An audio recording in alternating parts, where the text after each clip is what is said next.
Hari ni kita nak mukbang. Bisa makan apa? Kita makan nasi ayam gepuk crispy. Tada!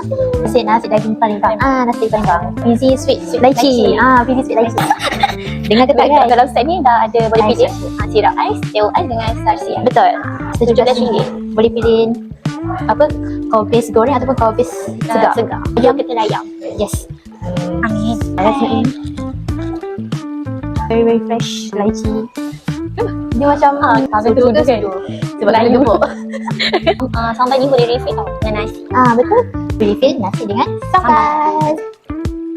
Sambal dia memang ada rasa. Kalau tak cakap dengan ni pun ada rasa juga daging ni. Very please. Sekejap je. Sambal dia sangat sedap. Sambal kicap dia. Sambal kicap sedap.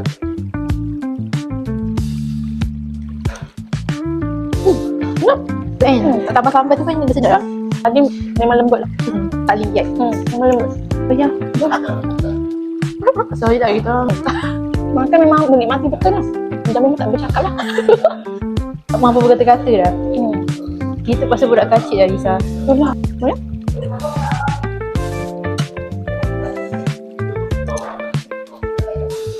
Saya suka pedas boleh lah. Kurang macam ni. Sambal tu boleh request sama ada nak sambal kacang atau tak nak. Kalau korang tak makan pedas, request lah sambal kacang macam ni. Ni kalau makan sampai malam kenyang ya. Malam dah tak payah makan. So sebab ada fizzy drink ni. Mula best.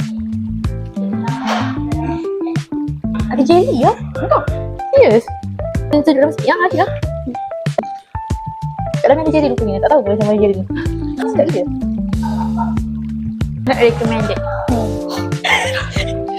Pedas? Pedas. Bukan nangis tau. Bukan nangis tau. Untuk kurang pedas. Betul. Kenapa bisa tak ada tanya? Makan separuh dah. Makan dah.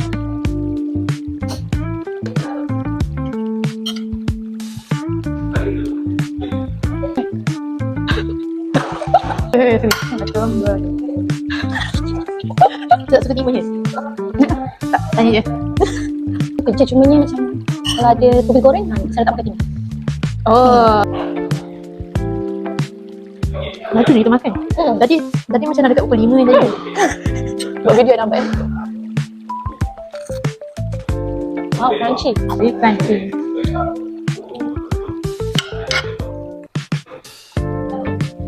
Ya, Sebab portion dia sangat besar kan? Sangat banyak.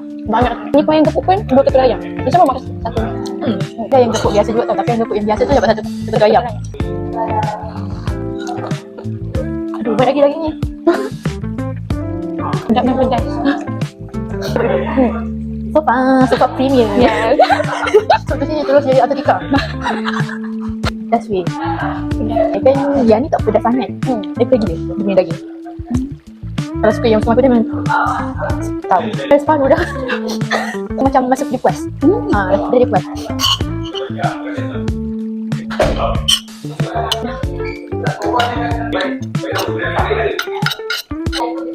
Macam mana ayam tu?